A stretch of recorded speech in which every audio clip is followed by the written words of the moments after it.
Buenas tardes a todas, a todos los que están acompañándonos. Estuvimos conversando hasta recién un poco como entre casa, porque ya muchos y muchas de las que y los que estamos nos conocemos, y también muchos ya participaron con su colaboración en el centro. Entonces se va armando así un grupo interesante de intercambio. Y la alegría de decir que hoy a quien vamos a escuchar es a Francisco, haciendo el cuarto encuentro del ciclo que organizó, pensó y organizó y concretó Graciela Ralón.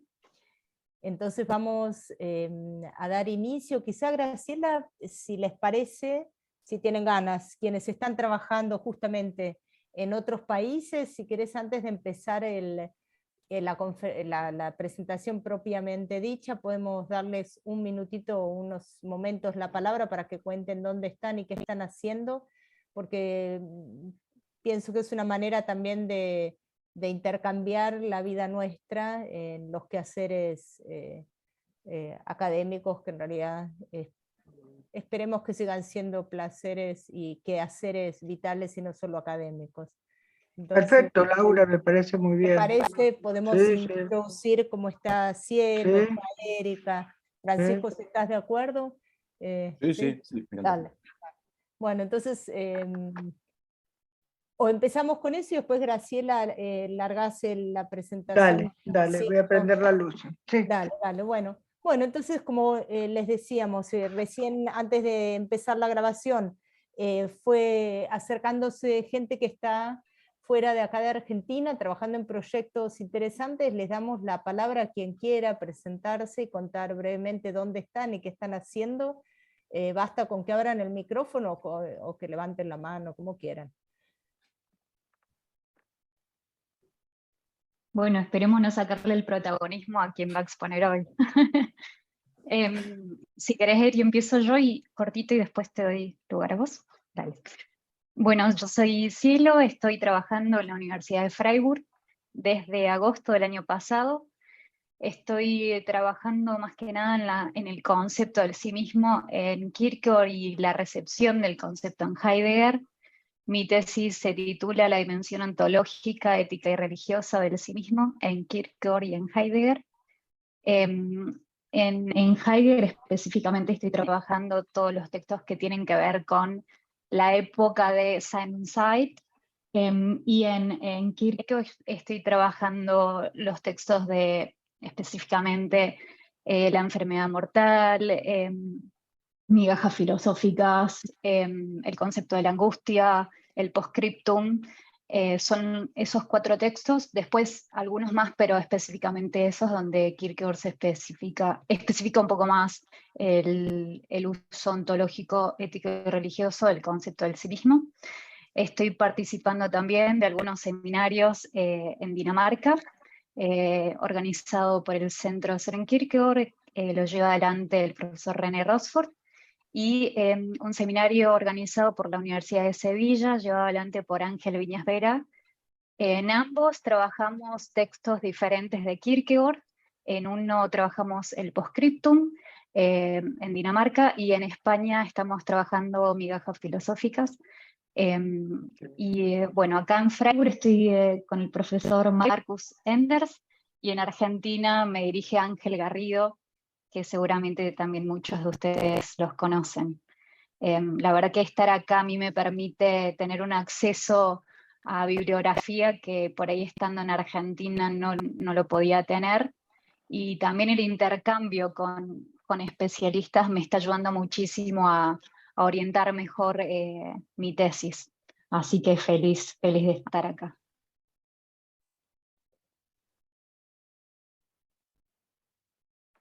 Bien, mi turno. Sí. Soy Erika de Córdoba, de Argentina. También como Cielo estoy en Freiburg. Estoy haciendo el doctorado en Gadamer sobre el concepto de verdad. Y por supuesto la relación con la obra de arte.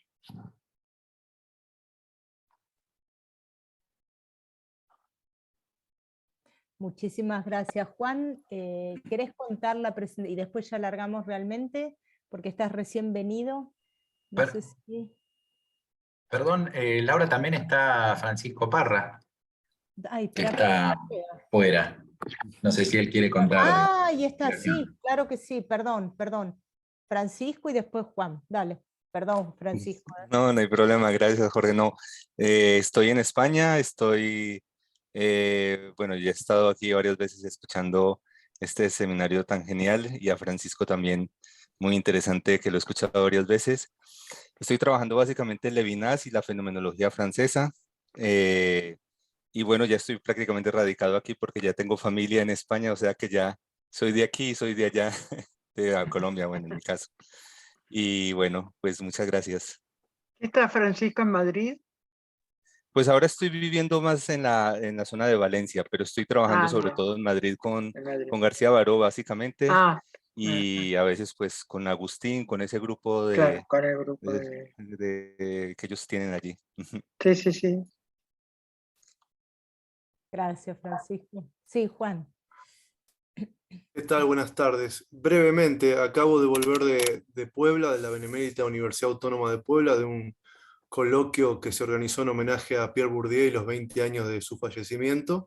Y nos invitaron a Alicia Gutiérrez de Córdoba, que es una especialista en Bourdieu muy importante acá de Argentina y traductora, y a mí a participar en el coloquio. Y bueno, presenté mi libro sobre Bourdieu y Merleau-Ponty, que Graciela fue prologuista y fue mi directora de tesis doctoral, etcétera, y despertó bastante interés. Se agotaron todos los libros que pude llevar 10 libros, no me entraba mal la valija, se agotaron todos los libros, lo cual me sorprendió gratamente y bueno, nada, me dio mucha alegría. Así que eso nada más y nada, me encanta escucharlos y escucharlas a todos ustedes y nada, Francisco, adelante con lo tuyo que es muy interesante. Gracias, Juan. Sí, Graciela. Bueno, entonces, para mí es un gusto estar con ustedes. Ya a esta altura casi como que nos conocemos hasta presencialmente, sin no conocernos, ¿no? Increíble la paradoja. Con otros sí nos hemos visto. Bueno, tengo el gusto, el honor de presentar a Francisco, a quien no solamente, digamos, lo sigo y le pido muchas cosas de Riquet, sino que reconozco que hace un trabajo realmente muy profundo, que es muy conocedor de la hermenéutica. Así que realmente es un gusto, Francisco, tenerte entre nosotros. Gracias. Bien, lo presento ahora formalmente. Francisco Díez Piller es doctor en filosofía por la UBA, se desempeña como investigador adjunto del CONICET, es docente titular de antropología filosófica en UCA y docente de posgrado en distintas universidades nacionales y extranjeras. Es miembro de la Gadamer Gesellschaft y del Fonds Ricoeur, Francia. Sus últimas publicaciones vinculadas con el tema de exposición son Tacto lingüístico y carnal en la hermenéutica contemporánea,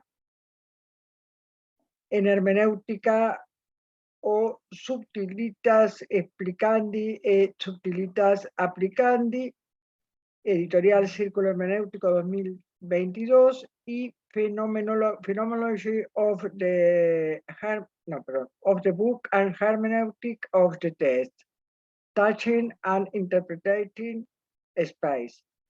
En Generative Words, New Phenomenological Perspective on Space and Time, Lexington 2022. Bien, gracias Francisco, te damos entonces la palabra. Bueno, en primer lugar, gracias a vos, Graciela, por la invitación. Como saben, este ciclo de 4 exposiciones, creo que es el último, la que me toca cerrar, así que te agradezco a vos la organización sobre todo y la dedicación. Gracias. Sobre todo la amistad que nos une después de tanto tiempo y la alegría de compartir la filosofía. Sobre todo a Laura y a Diego también agradecerles porque siempre están ahí, y parte de que esto se pueda realizar es porque todos los flyers y el armado de toda la difusión y el estar atentos a todas estas posibilidades de estar juntos de esta forma es gracias a ustedes, así que gracias. y sobre todo al público, que ya nos conocemos la mayoría, y parte también de lo que hoy voy a exponer surge del diálogo con ustedes. Específicamente he hablado mucho con Erika de este tema, y me animó casi a lanzarme a este tema de que voy a trabajar como cierre de este ciclo. Yo haría dos cosas, ya que me toca como último expositor.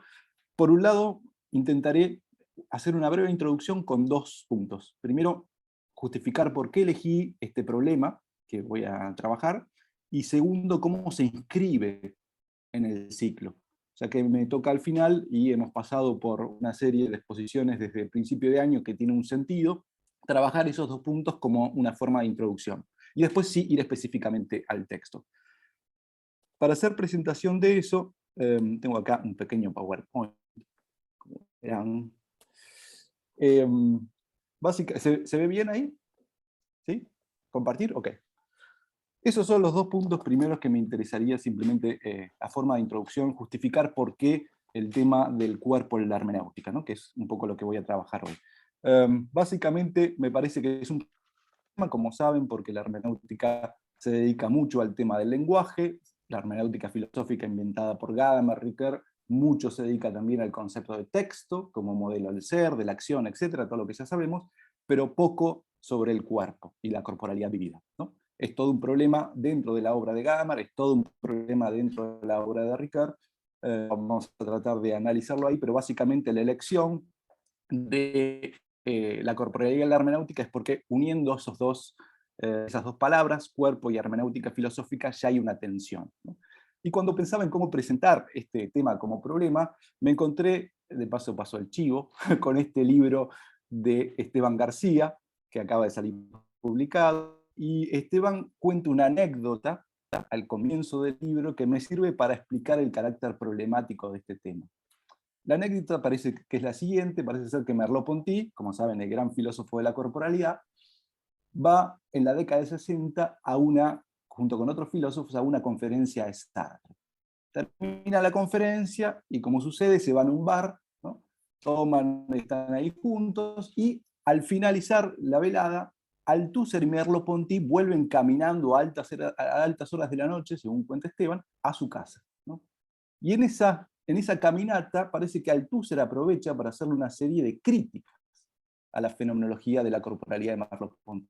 Merleau-Ponty lo escucha, y al final le contesta con una pregunta, que, según cuenta Esteban, sorprendió tanto a Althusser, que incluso la refiere en textos posteriores, y la pregunta fue la siguiente. Después de escuchar todas las críticas de Althusser, Merleau-Ponty le pregunta: pero usted también tiene un cuerpo, ¿no?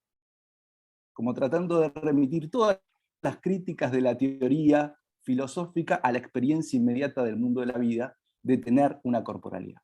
Esa anécdota, que me pareció genial, me parece que sirve para hacerle la misma pregunta a Gadamer y a Ricoeur, ¿no? O sea, Gadamer, Ricoeur, ustedes también tienen un cuerpo.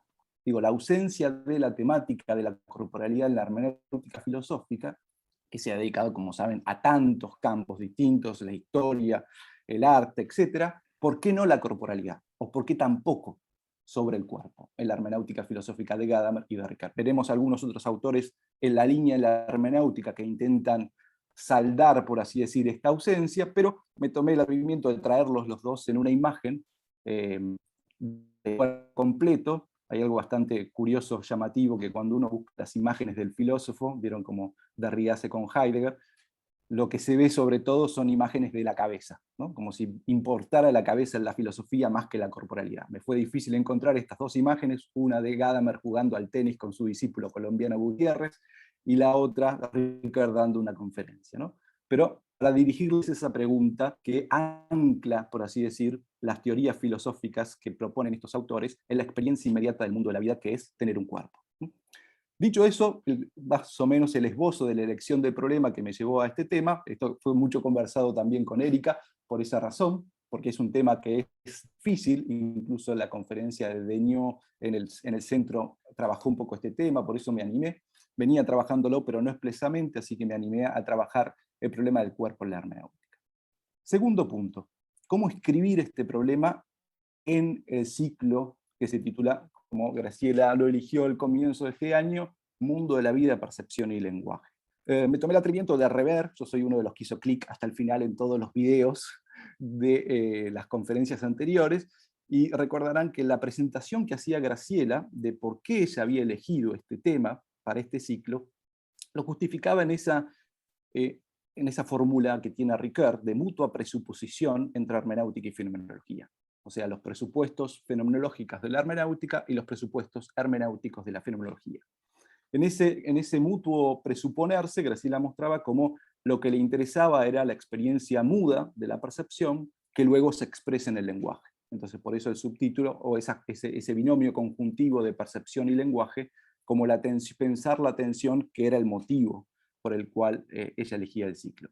Me parece que era un tema, el de la corporalidad en la hermenéutica filosófica, que se inscribe en esta temática general que elegía Graciela, justamente porque mi pretensión será intentar mostrar cómo en la experiencia del lenguaje, que es tema fundamental de la hermenéutica, está no tematizado una experiencia del cuerpo, o por lo menos una idea que puede derivarse de la idea del lenguaje, una idea de corporalidad subyacente, presupuesta a la hermenéutica del lenguaje, ¿no? Entonces, en ese sentido, intentaré ir de lo tematizado por la hermenéutica a lo no tematizado por la hermenéutica. Después hubo 3 conferencias, recordarán, la de Luis, la de Jorge, que está aquí presente, y la de Martín. Cada una de ellas me sugirió aspectos y me fue iluminando aspectos que terminaron en la elección de este tema. En el caso de la de Luis lo retomo brevemente, pero me pareció muy sugerente porque en su propio título y en su propia exposición ya utilizaba la palabra cuerpo para los dos binomios. O sea, tanto para pensar el elemento de cuerpo vivido, como para aplicarlo al lenguaje. Cuerpo vivido, cuerpo lingüístico y mundo de la vida en Husserl. El planteo de Luis, si lo recordarán, sostenía que era sin duda un tema conjetural, esta relación entre cuerpo y lenguaje, porque evidentemente en Husserl no aparece. Hay sí una serie, bueno, Luis iba recorriendo en las distintas obras de Husserl cómo se tematizaba el tema del lenguaje, cómo se tematizaba el tema del cuerpo, y la propuesta conjetural de Luis al final era la posibilidad de pensar ambos como una totalidad, donde básicamente uno se funde en el otro. Una mutua fundación entre cuerpo y lenguaje era lo que Luis proponía como conclusión de su trabajo. ¿Por qué me iluminó para este aspecto, este problema de la hermenéutica? Porque intentaré mostrar que, si no al menos una mutua fundación, sí lo que puede haber en términos de la hermenéutica filosófica entre cuerpo y lenguaje es una mutua elucidación. Específicamente creo que la idea de lenguaje o de lingüisticidad, permítame la ambigüedad en el uso de ambos términos como si fueran sinónimos que no lo son, este concepto de lenguaje y de lingüisticidad es útil para elucidar qué idea de corporalidad hay en la hermenéutica. Sin duda, de vuelta, igual que la exposición de Luis, entro en el terreno de lo conjetural, porque evidentemente no hay una relación explícita, ni en Gadamer ni en Ricoeur, entre cuerpo vivido y lenguaje, ¿no? O texto, como quieran llamarlo en términos de la filosofía más riqueriana. Pero a partir de aquí, entonces, lo que la conferencia de Luis me había suscitado. La de Jorge, no me dejes mentir si digo cosas, pero sí recuerdo bien tu exposición cuando la hiciste, cuando fui recobrando lo que habías expuesto.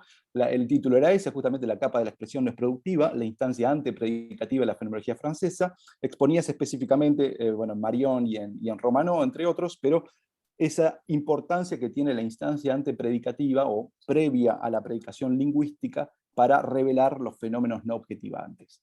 ¿Qué me interesa o qué me suscitó tu exposición para pensarlo en la hermenéutica? Creo que, y esto después si queréis lo podemos conversar, por lo menos en el concepto de lenguaje o de lingüisticidad que tiene Gadamer, hay inherente a ese concepto una instancia antepredicativa, o sea, no enunciativa, ¿no? Como es de alguna manera la idea de lenguaje cumplido en el diálogo, ¿no? Que no sería la enunciación. Y esa instancia no enunciativa sería la que permite revelar un fenómeno no objetivable como el de la corporalidad. En la hermenéutica filosófica, utilizando ese esquema que vos aplicabas o que utilizabas para revelarlo en la fenomenología francesa, me inspiró para hacer lo mismo en el caso de la hermenéutica filosófica. Y por último, la exposición de Martín, ¿se acuerdan que se titulaba La economía del hábito y el mundo de la vida, el cuerpo propio apropiado? Martín planteaba la idea de hábito como una incorporación, una forma de incorporación del cuerpo propio a un sistema. ¿no? Entonces, de alguna manera, esa fórmula del cuerpo propio apropiado suponía que la habitualidad era una forma de incorporación de ese cuerpo propio, ¿no? O una forma de apropiación por parte de un sistema de ese cuerpo propio. ¿Por qué me parece que está presente o me llevó a encontrar resonancias en mi trabajo? Porque creo que básicamente el lenguaje, la hermenéutica puede pensarse así también, de vuelta a grandes rasgos, como un sistema de habitualidad, ¿no? Es sin duda una serie de hábitos que adquirimos para poder hablar, y en ese mundo habitual, de alguna manera, hay una apropiación del cuerpo, ¿no? Que es un poco lo que me parece que hay subyacente en Gadamer y Henriquet. En términos gadamerianos podríamos hablar de la pertenencia. Sé que es un poco polémico decir que el cuerpo pertenece al lenguaje, pero en términos de la hermenéutica me parece que es lo que está presente y justifica la posibilidad de hacer el lazo entre uno y otro, ¿no? Entonces, básicamente, esto me interesaba como presentación, porque hay un problema, y hay un problema inscripto en una suerte de pequeña ya tradición, como es este ciclo, donde ha habido diferentes exposiciones, e intentaré entonces presentar esta dificultad del cuerpo en la hermenéutica sobre esta base. Dicho eso, entonces voy directamente a la lectura y a seguir el texto. El título que elegí en este caso fue ese que figura ahí, que es una pregunta: ¿qué cuerpo para la hermenéutica? ¿No? El título de la exposición es una pregunta que carece de verbo, porque el verbo moviliza y no parece haber movimiento significativo entre la hermenéutica filosófica y la temática del cuerpo. La pretensión de este trabajo acepta esa condición como dato y al mismo tiempo pretende ir más allá de la interpretación corriente que se suele derivar de él. El dato se puede resumir en que desde sus orígenes la hermenéutica filosófica, sus padres, digamos, o sea, Gadamer y Ricoeur, privilegió el tema del lenguaje y se ocupó poco del cuerpo. La mediación lingüística es tan relevante para la comprensión y la interpretación que desplaza a la mediación carnal. Por eso ni en Gadamer ni en Ricoeur encontramos una teoría hermenéutica de la encarnación. Según Emmanuel Aloa, este es el gran problema de todas las filosofías del lenguaje del siglo XX, que con el objetivo de rechazar la idea de un pensamiento puro, marginaron la dimensión constituyente de la corporalidad. Es bien interesante la lectura que hace Aloa de todas las filosofías del siglo XX como una cualidad común, la ausencia del cuerpo. La interpretación más corriente de este dato es que ocuparse del lenguaje desde una perspectiva hermenéutica conlleva necesariamente un abandono del tema del cuerpo y viceversa. Dedicarse a la corporalidad material exige revertir el giro lingüístico. Ese es el subtítulo del último libro de Heath, que se titula Hermenéutica material, revirtiendo el giro lingüístico, ¿no? Se ocupa de la materia, se ocupa de la corporalidad, pero hay que para eso no ocuparse de la corporalidad. De la lingüisticidad. El presente trabajo pretende ir más allá de esta interpretación.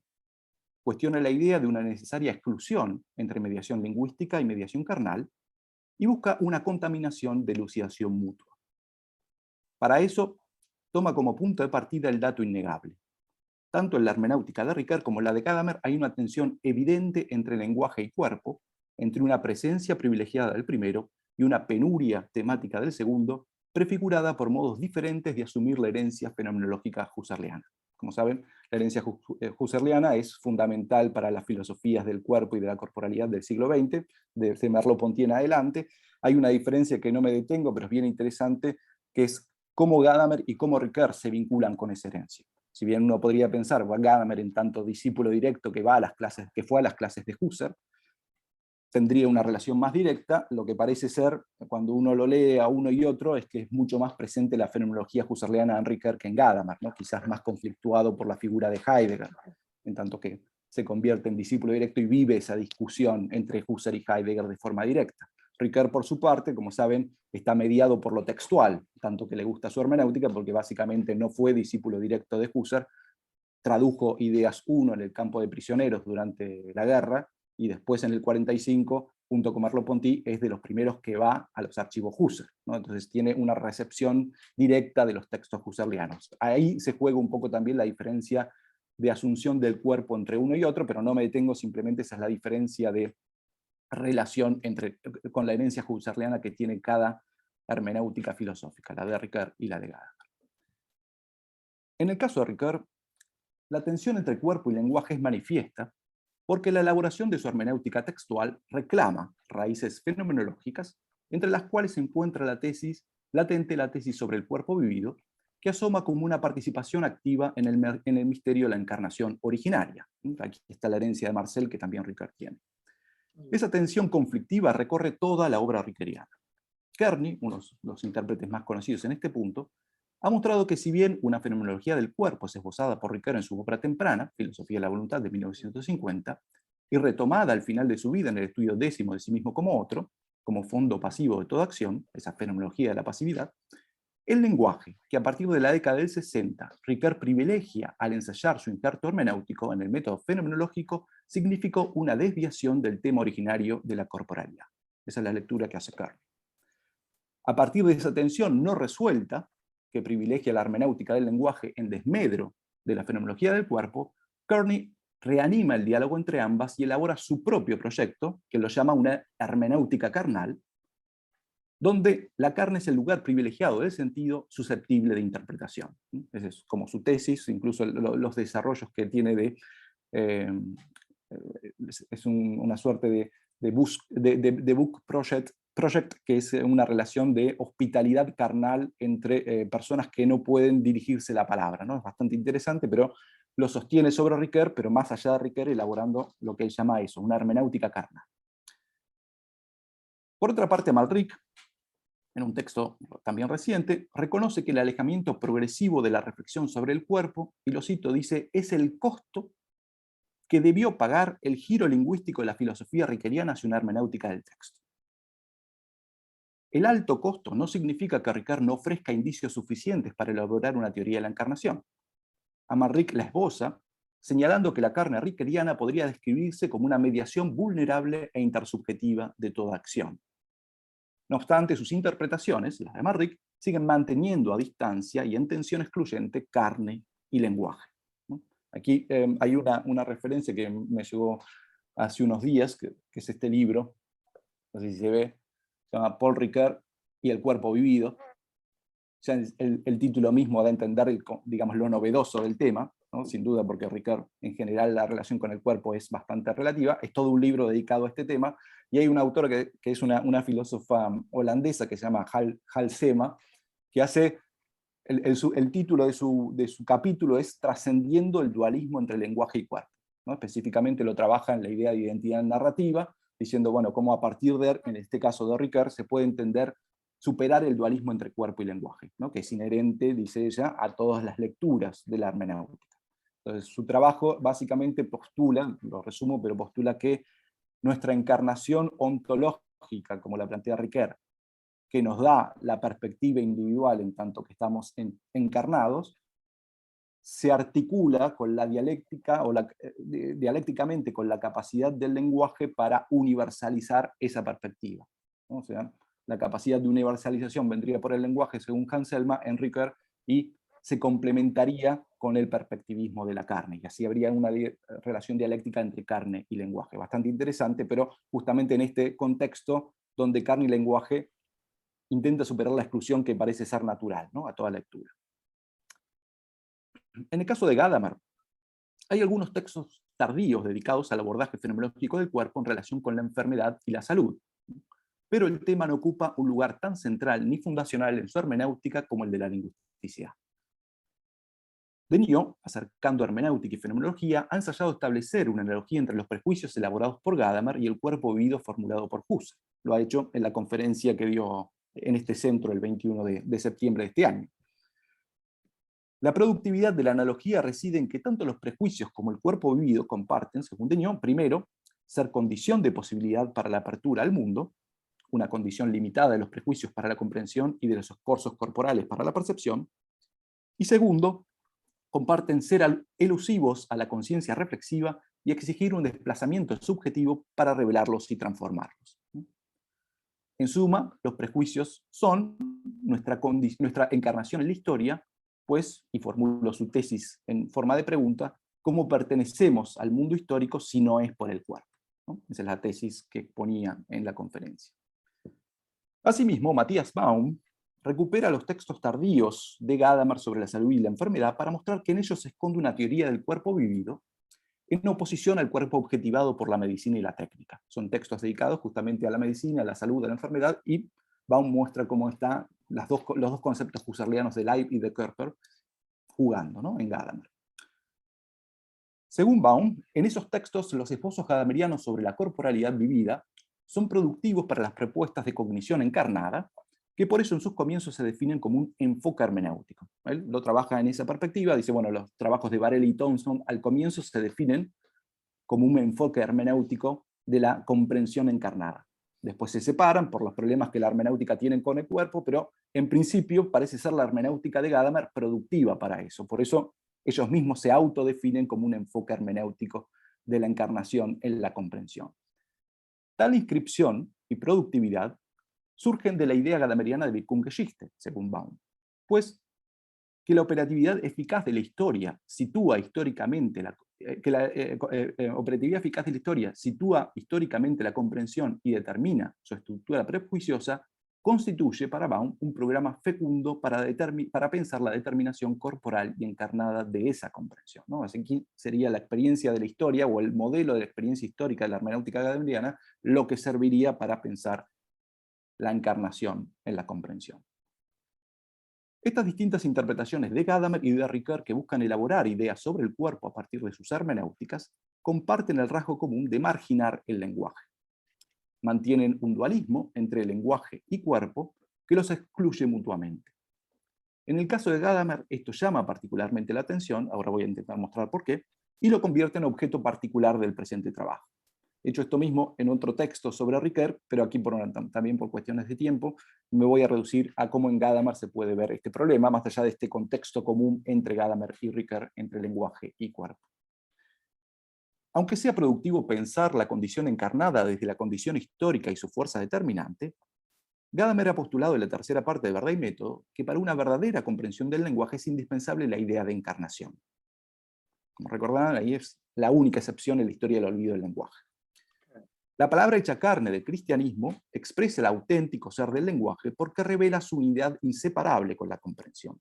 A eso denomina lingüisticidad, o sea, lo que se llama lingüágica, como se traduce la Sprachlichkeit. Gracias a esa única excepción en la historia del olvido del lenguaje en Occidente, que es la idea cristiana de encarnación, se pone de manifiesto para Gadamer la piedra fundacional de la hermenéutica como filosofía, ¿no? El lenguaje no es un instrumento, sino un medio fundamental de la comprensión, por eso puede ser la hermenéutica una filosofía. Esa piedra es también el punto de apoyo de nuestro trabajo porque vuelve legítimo preguntarse por la relación inversa de elucidación. Si la encarnación revela el ser del lenguaje, ¿qué idea de encarnación se deriva de la idea gadameriana de lingüisticidad? ¿Qué cualidades adquiere el cuerpo viviente o el cuerpo vivido para la hermenéutica siguiendo el modelo de la Sprachlichkeit? Formulado en términos rickerianos, si me permiten, ¿qué supuestos fenomenológicos del cuerpo revela la hermenéutica del lenguaje? O, mejor aún, pero creo que no lo voy a llegar a explicar o a elucidar, ¿cuáles son los supuestos hermenéuticos de la lingüisticidad para una fenomenología de la corporalidad? Siguiendo esta mutua invocación que Ricoeur señala constantemente como el centro núcleo de su obra, ¿no? Si bien la idea de lingüisticidad es una clave válida y significativa para el abordaje hermenéutico del cuerpo, estas preguntas animan sin duda a una conjetura herética, pues no hay una teoría gadameriana de la encarnación. No obstante, la herejía puede ser productiva para enfrentar aquel gran problema de las filosofías del lenguaje del siglo XX, con la hipótesis de que la relación entre lingüisticidad y encarnación en la hermenéutica no es arbitraria. Hoy en día el vínculo entre ambas es cada vez más común en el campo de la mente encarnada, como se suele llamar, o todos los estudios sobre la encarnación, ¿no? Por ejemplo, se estudia cómo nuestras nociones mentales, las formas de dibujar la escritura, e incluso la estructura áptica del lenguaje, ya me han oído hablar muchas veces sobre lo áptico o sobre el tacto, incluso la estructura áptica del lenguaje tienen su fundamento en la estructura corporal de nuestra existencia intersubjetiva en el mundo de la vida. Pero aquí no trataremos de la corporalidad del lenguaje, es decir, de la materialización del sentido o del lenguaje del cuerpo, como son los gestos y expresiones, sino de revelar lo que la idea de lingüisticidad puede aportar a una comprensión hermenéutica de la corporalidad encarnada. Es muy interesante los otros aspectos, pero bueno, también por cuestiones de tiempo uno tiene que reducirse un poco. Específicamente lo que haré es, siguiendo las ideas principales de Gadamer sobre la Sprachlichkeit, ensayaré este itinerario de elucidación en 4 puntos, ¿no? Las 4 características, por así decir, del Sprachlichkeit, cómo redundan o revelan la idea de una idea de la corporalidad en la hermenéutica. Primero, entonces, la primera característica que parece posible derivar desde la concepción gadameriana de lingüisticidad hacia una idea hermenéutica del cuerpo es el carácter de mediación universal.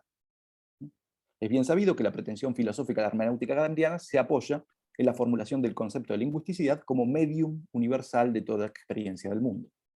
No hay experiencia humana que no se dé en la lingüisticidad, y, como lo precisaba Gadamer hacia el final de su vida, después de las discusiones con Habermas, que no se dirija hacia la lingüisticidad, ¿no? Lo hemos hablado también en otras charlas, han salido preguntas y demás, esto que Gadamer llama la Versprachlichung, o sea, el ver hacia el lenguaje. Así, lingüisticidad es al mismo tiempo condición de posibilidad de la experiencia comprensiva del mundo y dirección hacia ella misma en una búsqueda interminable y deseo siempre insatisfecho de querer decir. Gadamer define así el principio de la hermenéutica, hacia el final de su vida, ¿no? Este doble aspecto de condición y dirección se refleja, me parece, en la corporalidad, en la idea hermenéutica de la corporalidad. Por un lado, el cuerpo vivido es condición de mediación universal. No podemos prescindir de él, no hay experiencia humana del mundo que no sea encarnada. La fenomenología de corte merleau-pontiano, aquí Graciela me dará todas las razones existentes, pero ha mostrado sobradamente, me parece, esa condición mediadora y universal de la experiencia como unidad primordial de la existencia encarnada. En Gadamer se podría resumir con el binomio pertenencia y participación. Esto por un lado. Ahora, por otro, la lingüisticidad, en este otro sentido, de Versprachlichung, aventura elucidar el carácter direccional de la corporalidad. El cuerpo vivido puede ser considerado también dirección hacia él mismo, como búsqueda y deseos siempre insatisfechos de querer sentir, o más precisamente de contacto. Su direccionalidad apunta al agudizamiento de su propia sensibilidad aperceptiva, ese sentirse, en la apertura al mundo. Y si bien no existe en alemán, me animaría a armar, ya que Gadamer lo hace con la Versprachlichung, armar un Verleib, ¿no? O sea, un hacia el cuerpo vivido. En síntesis, en este primer punto, desde la lingüisticidad hermenéutica, el Leib se puede comprender como condición de posibilidad de la experiencia, al igual que la Sprachlichkeit, y como dirección hacia el cual nos dirigimos de forma interminable, al igual que la Versprachlichung. Ambos comparten ser medios que nos implican y sumergen en el mundo, es decir, formas universales de estar en y de abrirse a las cosas y a ellos mismos. Aquí hay un carácter reflexivo que ahora analizaré como segundo punto. Junto con la universalidad de su mediación, la lingüisticidad gadameriana tiene la cualidad de ser, por un lado, acceso a la totalidad integral de lo real, y segundo, de carácter reversible. En primer lugar, la lingüisticidad es apertura a la totalidad del mundo, es decir, a todas las cosas. El lenguaje, dice Gadamer, es el camino hacia el todo.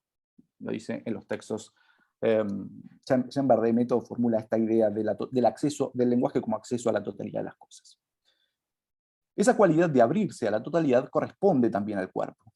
Gadamer lo reconoce en los textos tardíos sobre la salud, y aquí agradezco a Leandro que me recordó este texto de Gadamer. Dice, así como en la mano está el hombre entero, así también el lenguaje contiene el universo entero de la experiencia humana. Obviamente lo que está resonando aquí atrás es Aristóteles, ¿no? Es esa idea de que el hombre tiene apertura o sed de universalidad y apertura a la universalidad no solamente por el alma, en tanto puede ser todas las cosas y la comprensión, sino fundamentalmente también por su forma corporal. Es la discusión que Aristóteles tiene con Anaxágoras, es decir, somos inteligentes porque tenemos manos, o porque tenemos manos somos inteligentes. Esto es lo que está resonando detrás de Gadamer. Pero básicamente lo interesante es que el cuerpo, como la lingüisticidad, es mediación universal por la que se accede y nos pone en relación con la totalidad de las cosas. Medio ambiente, Gadamer nombra varias totalidades con las cuales el cuerpo nos vincula, el medio ambiente, la historia, la naturaleza, la cultura, etc. La apertura del cuerpo al todo se revela, por ejemplo, en la enfermedad, que exige prestar atención, para Gadamer, no solo a la corporalidad, sino a la totalidad del enfermo y de su mundo. Dice, un buen médico hace eso. El auténtico médico ve la totalidad del enfermo, no solamente el cuerpo enfermo. De otro modo, el enfermo es para el médico un mero cuerpo, y no lo es, ¿no? Así, lingüisticidad y corporalidad concretan la relación hermenéutica entre parte y todo. Son partes mediadoras que abren al todo, y en esa apertura descubren su propia dimensión holística, haciendo de toda comprensión un comprenderse con la totalidad de las cosas. Por eso, en segundo lugar, el acceso lingüístico y corporal al todo supone un carácter reversible particular, también compartido. Gracias a la condición de lingüisticidad, toda reflexión es posible, pero al mismo tiempo, por lo mismo, ninguna reflexión capta plenamente sus posibilidades.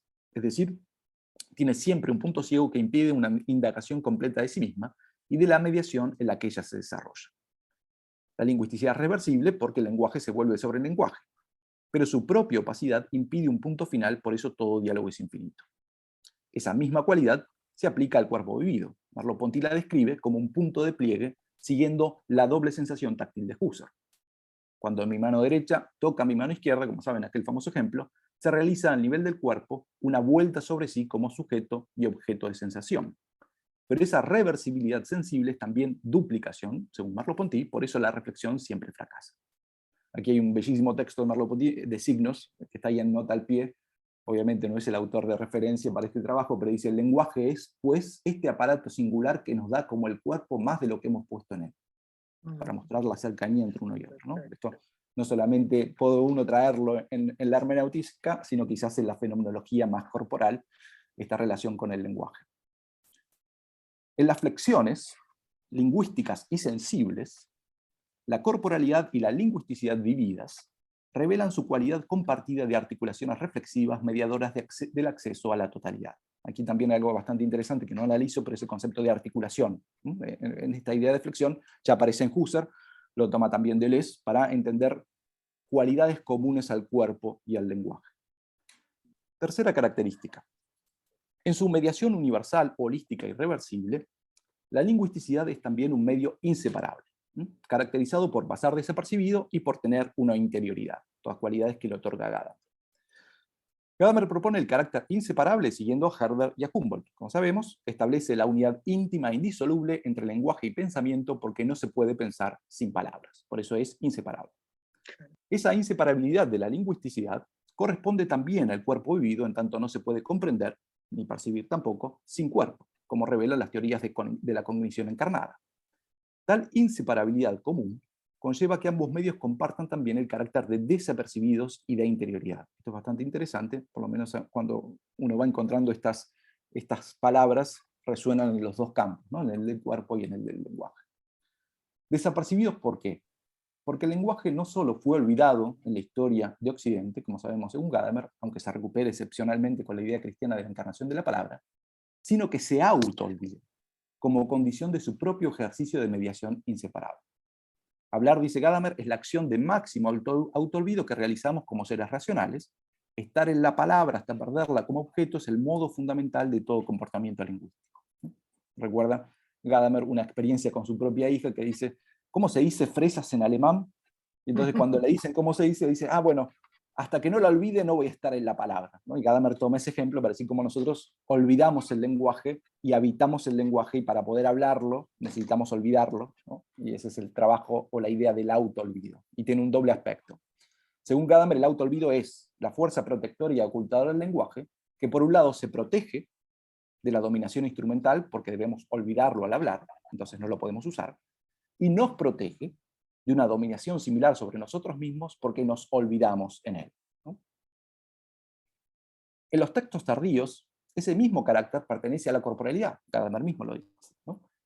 Lo reconoce retomando allí la distinción husserliana entre Körper y Leib, que como Husserl mismo sugiere, puede pensarse según la diferencia entre lo representable y lo irrepresentable. Esto es bastante interesante también, creo que Luis lo señalaba en su exposición. El cuerpo vivido es irrepresentable porque pasa desapercibido, permanece oculto a la conciencia y no se deja abordar temáticamente. El Körper se opone al Leib porque es representable, es decir, es accesible objetivamente y comprensible por la ciencia. Por eso la filosofía, y la hermenéutica va acá implícita en la cita que va a hacer Gadamer, dice: ha contribuido poco a elevar al nivel de la conciencia el tema del cuerpo, Leib, y de la corporeidad, Leiblichkeit, y el de su curioso mantenimiento en la penumbra. No hay muchos textos de Gadamer sobre el cuerpo, pero los que hay son significativos. El sentido de esa penumbra, compartida entre cuerpo y lingüisticidad, es su enigma común. Se clarifica a través de la distinción husserliana, me parece, entre intencionalidad temática, es decir, la operatividad intencional dirigida hacia un objeto determinado, e intencionalidad operante, es decir, la operatividad intencional que se produce, pero en ausencia de enfoque temático. Merleau-Ponty sostuvo que el cuerpo propio era el mejor ejemplo de intencionalidad operante, pues nuestra corporalidad hace posible toda acción al precio de sustraerse, por eso no se tiene cuerpo como se tiene un bolígrafo, ¿no? El clásico ejemplo de un filósofo. O como dice Husserl, el Leib se diferencia del Körper en que no actúa sobre él, sino, dice Husserl, por medio de él. Exactamente igual sucede con la lingüisticidad en la hermenéutica. Sprachlichkeit y Leib son modelos de esa enigmática intencionalidad operante, donde entre menos se presta atención al medium, mejor opera la intencionalidad. Eso es bien interesante en ambos casos. Quizás, y esto es casi una hipótesis, obviamente no tiene, requeriría bastante desarrollo, pero quizás bajo el paradigma hermenéutico de lo que Gadamer llama la historia del olvido del lenguaje, la historia del olvido del cuerpo podría ser tanto efecto de la tradición occidental dualista, como ya sabemos, como también un requerimiento formal de su propia operatividad. Eso es un planteo de lo que en Gadamer se encuentra cuando habla de la historia del olvido del lenguaje. Si el lenguaje además se autoolvida, bueno, ¿qué hay jugando en ese olvido? ¿Hay una cuestión ética? ¿Hay una cuestión meramente instrumental? ¿O hay también una forma de operar del lenguaje que me parece se puede traspasar a la historia del olvido de la corporalidad? Tal operatividad desapercibida se revela de forma similar en ambas mediaciones, en el lenguaje y en el cuerpo. La conciencia de la lingüisticidad y el cuerpo vivido se alcanza por experiencias dolorosas. La conciencia de la lingüisticidad por experiencias dolorosas. En el primer caso, en el caso de la lingüisticidad, por la dificultad de decir, por ejemplo, ante la decepción de nuestras expectativas de comprensión y expresión. En el segundo, en el caso de la corporalidad, por el dolor físico ante la enfermedad del cuerpo. El Leib permanece oculto y se revela en el fenómeno de la enfermedad porque el dolor descubre a la vez la presencia y la alteridad del cuerpo propio. De ese modo, la enfermedad se hace equivalente a la falta de palabra, que es lo que Gadamer llama esa experiencia negativa, a la falta de palabra en la lingüisticidad, que abre a la conciencia del lenguaje que hablamos, olvidándolo, y nos revela su extrañeza junto con la apertura a su búsqueda. De aquí también se puede derivar la cualidad de interioridad. Esto también es bastante interesante, porque es la herencia agustiniana en Gadamer, pero el arraigo de la lingüisticidad es la palabra interior para Gadamer, que siempre infinita, que intenta ser dicha en palabras exteriores que son siempre finitas y fracasan, ¿no? Por eso el constante intento de diálogo y de llevar al lenguaje. Esa interioridad es la fuerza del lenguaje. Lo mismo sucede con la corporalidad, que arraiga en la interioridad del cuerpo y mantiene su fuerza gracias al equilibrio interno y siempre frágil del organismo. Cuarta y última cualidad de elucidación, ¿no?, de una corporalidad hermenéutica. Finalmente, una y otra mediación revelan el necesario carácter vulnerable e intersubjetivo de su cumplimiento. La vulnerabilidad del lenguaje es indudable, por eso el principio de la hermenéutica es el deseo siempre insatisfecho de querer decir. Esa es la distinción entre un lenguaje donde todo puede ser dicho y la finitud de la lingüisticidad en la que estamos y hacia la cual nos dirigimos, ¿no? Clásica confusión cuando Gadamer tiene sus diálogos con distintos interlocutores. Esa lingüisticidad tiene límites externos. En el texto del 85 dedicado a los límites del lenguaje es el for, el ante, el junto con y el sobrelingüístico, lo sobrelingüístico, que dice Gadamer en diálogo con Habermas, y un límite interno a la lingüisticidad, que es la negatividad del dia del logos, que permite en el fondo la trascendencia infinita de su propio cumplimiento. Gadamer vio el cumplimiento, es decir, la energía, ¿no?, del lenguaje encarnado en la negatividad de la conversación. El lenguaje se cumple constantemente en el movimiento de diálogo porque en su dialéctica la intersubjetividad vulnera su potencia. Eso se evidencia con el enunciado como forma monológica, que Gadamer critica, que pretende erradicar la vulnerabilidad, es decir, el malentendido y el error. A su abstracción, a la abstracción del enunciado, es una abstracción del diálogo, se le escapa para Gadamer la verdad. La verdad aparece cuando nos mantenemos en la energía de la conversación interminable que nos expone a la vulnerabilidad e intersubjetividad de que el otro pueda tener razón, según la fórmula famosa también de Gadamer. Solo cabe imaginar qué sucedería si la intersubjetividad del lenguaje fuera solo la del placer. Cabría a un siempre dichoso comprenderse y comunicarse sin malentendidos. Creo que anhelaríamos ese lenguaje que nunca decepcionara tanto como un cuerpo placentero que nunca sufriera. Pero la corporalidad vivida es también vulnerable e intersubjetiva. ese es el núcleo, según Amalric, de la concepción rickeriana de carne, que se puede sacar, digamos, de los elementos sobre la corporalidad, ¿no? O el ensayo de una teoría de la encarnación en Ricard sin que esté en Ricard, ¿no? Amalric dice es medio vulnerable e intersubjetivo. Puesto en términos rickerianos gadamerianos, se podría pensar que la alteridad de otro, ¿no?, y de mí mismo, que es para Ricard el cuerpo propio, se insertan en mí por el dolor o placer que me generan en ese medio que es lo otro de mí, mi cuerpo, por ejemplo, cuando otro lo hiere, lo goza, o cuando el cuerpo mismo se enferma, ¿no? En tanto vulnerable, el cuerpo vivido es, al igual que la lingüisticidad, originariamente intersubjetivo, ¿no? Son unas tesis más polémicas de Amalric, ¿no? Y eso significa que mi cuerpo se cumple en la relación con otros cuerpos. En ese punto, la idea de encarnación recupera el verdadero ser de la lingüisticidad. Y eso significa, en ese punto la idea de encarnación recupera el verdadero ser de la lingüisticidad. Ambos, ¿no?, cuerpo y lingüisticidad, son enigmas, pero también milagros, porque su fuerza comunica en tanto es vulnerada y atravesada por la intersubjetividad. O sea, no se trata de mi carne, ni de mi lenguaje, sino de medios, como utiliza Gadamer la expresión, inquietantemente cercanos, que apropiados se apropian de nosotros y nos vulneran intimándonos una alteridad.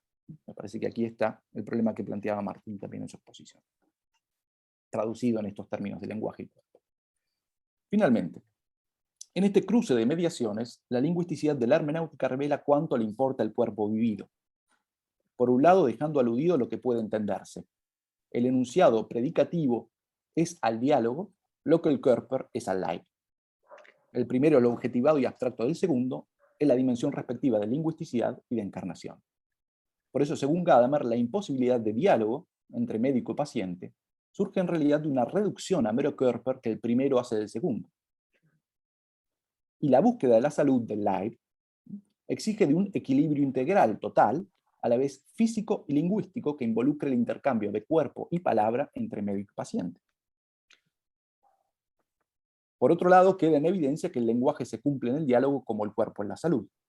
Por eso diálogo y salud se asemejan en que no se programan, solo acontecen. Gadamer mismo eso lo formula, mostrando cómo en realidad el médico no da la salud, sino que la salud ayuda a colaborar en que la salud se recobre, ¿no? Pero es la naturaleza en el fondo la que da la salud, dice Gadamer. Se trata de participar del juego interminable entre condición y dirección de búsqueda a fin de alcanzar un equilibrio integral siempre frágil. Desde esta mutua hibridación, el Sprachleib, que es una expresión de Husserl, intenta responder a la incómoda pregunta que expresa tanto como se le escapa: ¿qué cuerpo para la hermenéutica? Muchas gracias.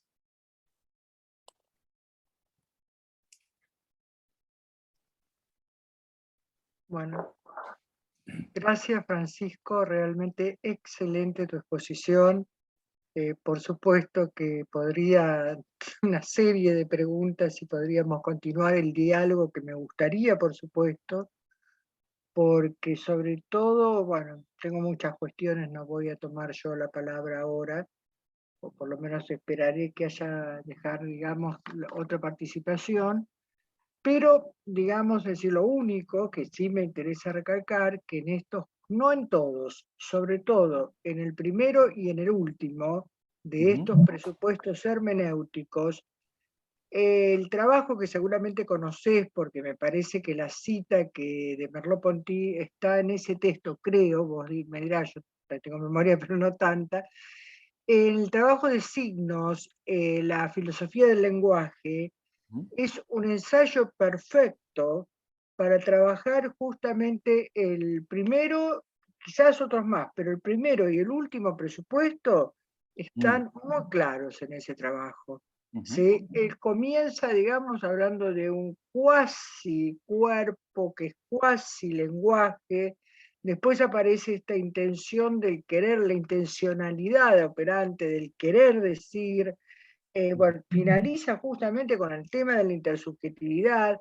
Te diría que podríamos hacer una lectura conjunta de ese trabajo con la base de estos presupuestos, ¿sí? Y simplemente para terminar, no quiero, ya dije, monopolizar esto, pero hay otro tema que realmente me interesó muchísimo, que es el de la experiencia histórica, ¿sí? Justamente, y ahí donde vos señalabas que estaba la encarnación, justamente desde el comienzo, cuando sobre todo refirió a Ricard, que es a quien más yo he leído, ¿no?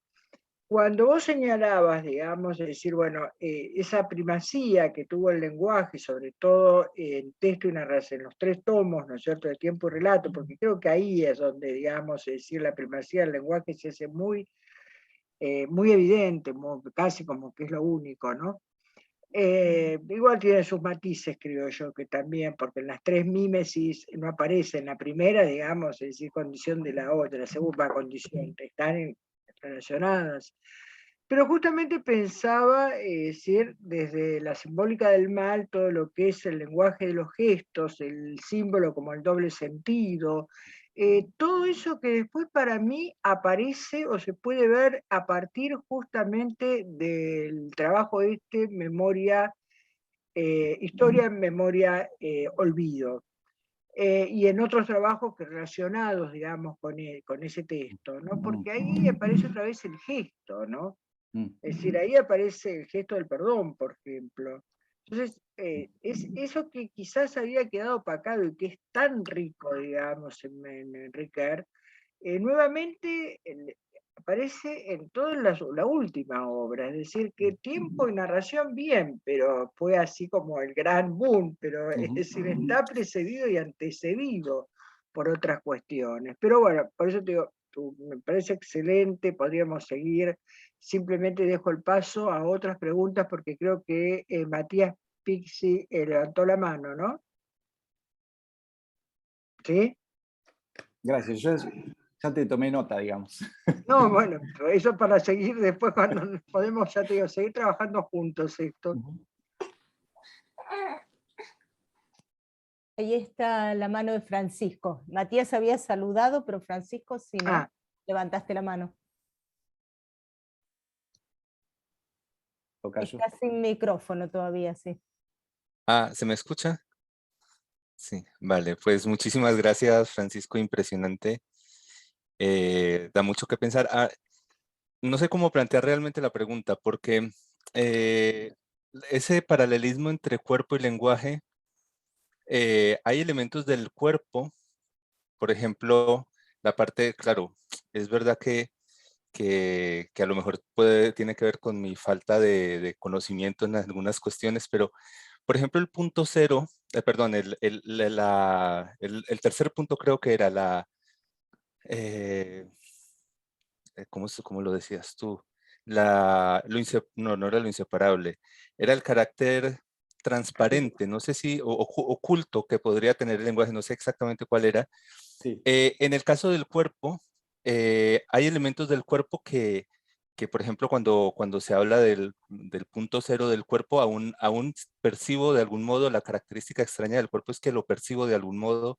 En este momento, mientras hablo, percibo mis manos, alguna sombra de manos, el peso del cuerpo. Bueno, eso lo he tomado realmente de Agustín Serrano, pero está en Husserl también, ¿no? Que quizás en el lenguaje, incluso quizás en el lenguaje pensado, al menos en la palabra, yo ahora soy consciente, yo escucho el ruido de mi voz, el ruido que mucha gente no le gusta su propia voz y todo eso, ¿no? Escucho mi ruido, veo las letras, también veo el color de las letras, pero no llega a ser, obviamente eso permanece, sabemos muy bien que eso permanece, es decir, se trasciende en el lenguaje, eso no es propiamente el lenguaje, no es mi voz, hay algo ahí, hay una visión. Entonces, mi pregunta era sobre ese punto de no transparencia del lenguaje, de no desaparición en la penumbra, aunque sí es penumbra, pero al mismo tiempo es penumbra vulnerable, como decías al final. Y es que me parece muy interesante, yo había leído algo de Svaneus, el filósofo, creo que es noruego, danés, no sé, que piensa la salud y la piensa, está haciendo una filosofía de la salud y la piensa a partir de Gadamer, digamos una crítica a la bioética a partir de Gadamer. Hay un librito que te lo puedo pasar por ahí, aquí lo tengo, y precisamente habla de esos elementos de la salud, como que hace pues la crítica a la técnica de la medicina. Bueno, no me voy a desviar demasiado a partir de la cuestión de la técnica en Heidegger, y lo toma a partir también de Gadamer para criticar la técnica médica. Y entonces, mucha gente le criticaba a él, o algunas personas le criticaban que fuera tan hermeneuta con el cuerpo, hasta hacerlo en cierto modo casi desaparecer. Es decir, estoy preguntando si existe algún punto medio en que la materia, aunque sea visible como el cuerpo, aunque sea vulnerable, aún así tenga ese carácter de desaparición. No sé, no sé si llego a transmitir lo que estoy pensando. Es decir, la materia, aunque sea a posteriori, digámoslo así, el cuerpo, aunque sea a posteriori, aún así no se entrega a la no se entrega a la objetividad que sería lo opuesto a esa desaparición. Bueno, espero haber transmitido algo de mi duda o de mi sensación, y muchas gracias de nuevo, muy interesante. No, gracias a vos, Francisco. ¿Quieren que responda? ¿Puedo Sí, responder? por supuesto, Francisco. No, es simplemente, a ver, bueno, tus señalamientos respecto, tomo los tuyos primero, Graciela, porque me parecen, nada, infinitos. Te agradezco primero, ¿no? Porque son muchos aspectos que se abren. Creo que hay algo muy de cruzamiento incluso entre Riquer y Merleau-Ponty, que siempre es Sí, conflictivo, eso sí, porque eso seguro. o sea, pertenecen no solamente al mismo país, sino que toda la historia de Riquer personal, ¿no? Se juega en esa recepción, porque como saben, Riquer, Sí, después de los 70, Francisco, esa expresión de Riquer, que él intenta hacer en voluntario e involuntario una una cronología de la fenomenología. percepción, Sí, y exactamente. después la ontología de la carne, de sí mismo como otro, bueno, yo había presentado en La Plata un trabajo sobre justamente, ¿te acuerdas? En el Congreso de Riquer, porque siempre me quedó esa cuestión, ¿no? ¿Qué quería decir Riquer cuando dice que la fonología que él intenta hacer en voluntario e involuntario es textual, lo que Merleau-Ponty hace en fonología de la percepción? Para mí eso fue decisivo, digamos, Sí, en sí, esta sí. relación que he Total. trabajado, digamos, Sí, total. Y es bastante curioso porque, por ejemplo, sí mismo como otro tiene 12 estudios, no son exacto, 10. 10 salen publicados, pero el claro. 11 y el 12 que están dedicados a la religión no retoman en absoluto el problema de la carne. O sea que en el fondo lo que queda ahí, nada, queda ahí dicho e inacabado, porque incluso cuando uno sigue los cursos, en el curso lo deja dicho y no profundiza, y es, digamos, tan rico que genera esto, digamos, ¿no? O sea, es como un punto clave para este texto sobre el cuerpo de vida, Enrique. Sí. O sea, se sostiene sobre esos pequeños dichos, obviamente vuelven al primer Riquer, pero esa referencia en Claro, el porque ese contexto de primero. una hermenéutica del lenguaje lo vuelve mucho más productivo, porque acerca lo que, en el fondo, como vos decís bien, Francisco, parece que desaparece, ¿no? Porque la corporalidad en la hermenéutica y en los planteos hermenéuticos como que se diluye, o si se da lugar al lenguaje, habría que excluir la corporalidad, o el lenguaje diluye la corporalidad, si te entendí bien en el planteo, que es lo que aparece en muchos de los O en ese intentos. paralelismo desaparece, en ese paralelismo, así como Exactamente. desaparece el lenguaje, y el lenguaje, pero el cuerpo tiene cierta espesor. Por eso la idea de experiencia muda, con la que vos, Graciela, planteabas Claro. este esquema, me pareció bien, porque me parece que en el fondo, si Francisco te sigo, hay como una experiencia muda que le queda incómoda a la hermenéutica ahí, ¿no? A pesar de que Gadamer diga lo de la encarnación, es la encarnación de la palabra, en el fondo es la idea cristiana de la encarnación de la palabra, el lenguaje encarnado, pero evidentemente Gadamer tampoco desarrolla, hace esa autocrítica que está ahí en esos textos, diciendo, bueno, en el fondo toda la filosofía no ha llevado al nivel de la conciencia el problema de la corporalidad, incluyéndose a él mismo, ¿no? Entonces, habla de Heidegger, de Husserl, o sea, va ahí dando palos a todos e incluyéndose a él mismo en ese problema. Lo que Pero, pasa es que me parece, perdón, Francisco, que esa experiencia muda tiene que ver con la manera en que Merleau-Ponty piensa la percepción, ¿sí?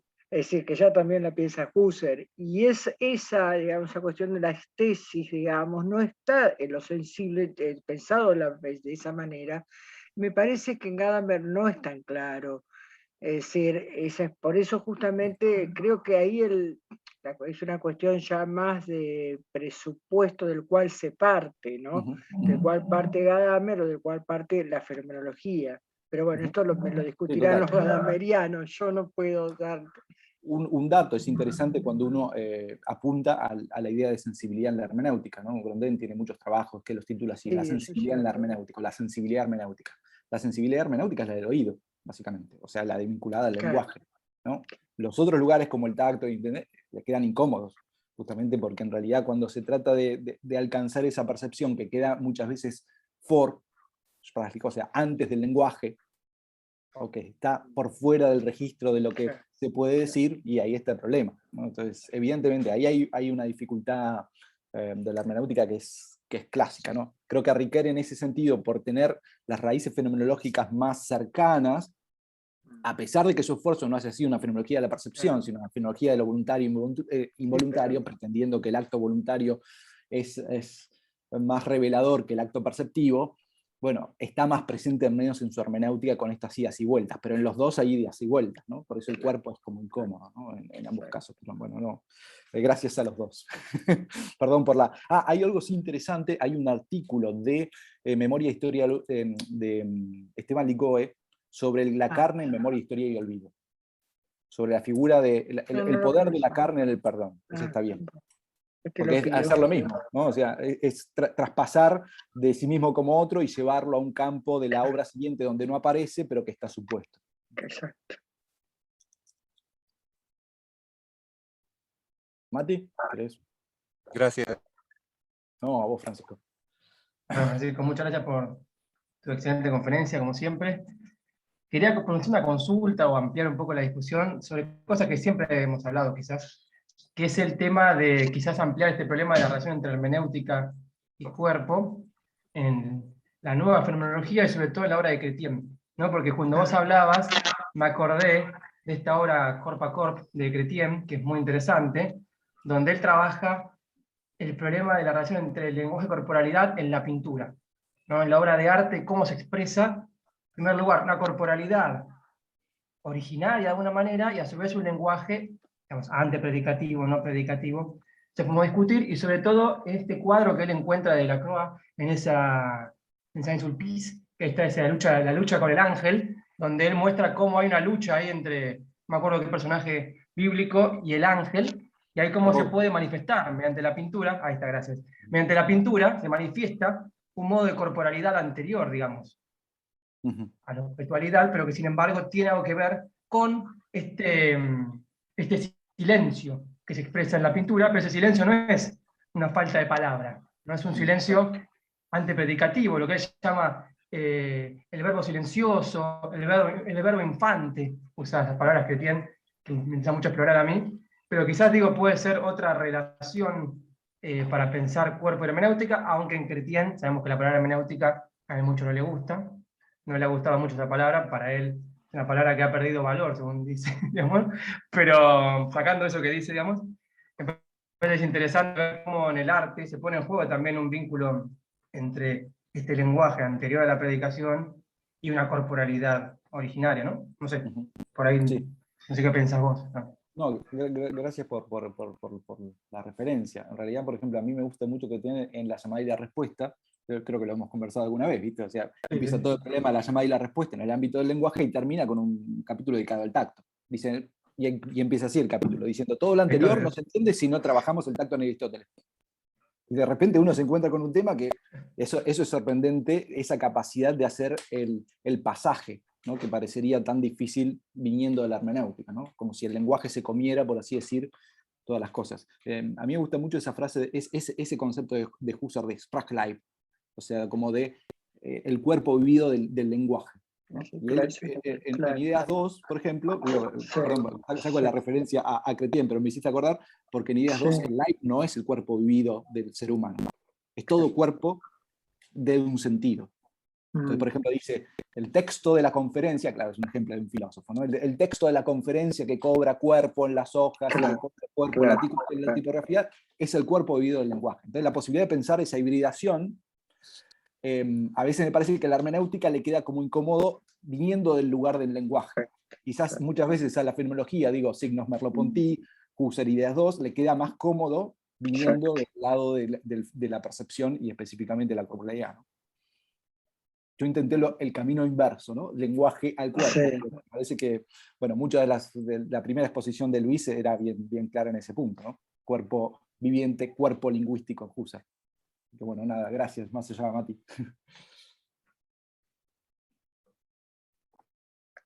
Hola Carlos, gracias por la invitación. ¿Puedo Erika. preguntar? Sí, claro. Bueno, muy bueno, gracias. Te voy a robar, me gustó esta frase, el cuerpo pertenece al lenguaje, lo voy a citar. Después te quería preguntar sobre, pero bueno, el texto que citaste de Baum, que habla de Gadamer, de quién, bueno, después si no, pero no importa.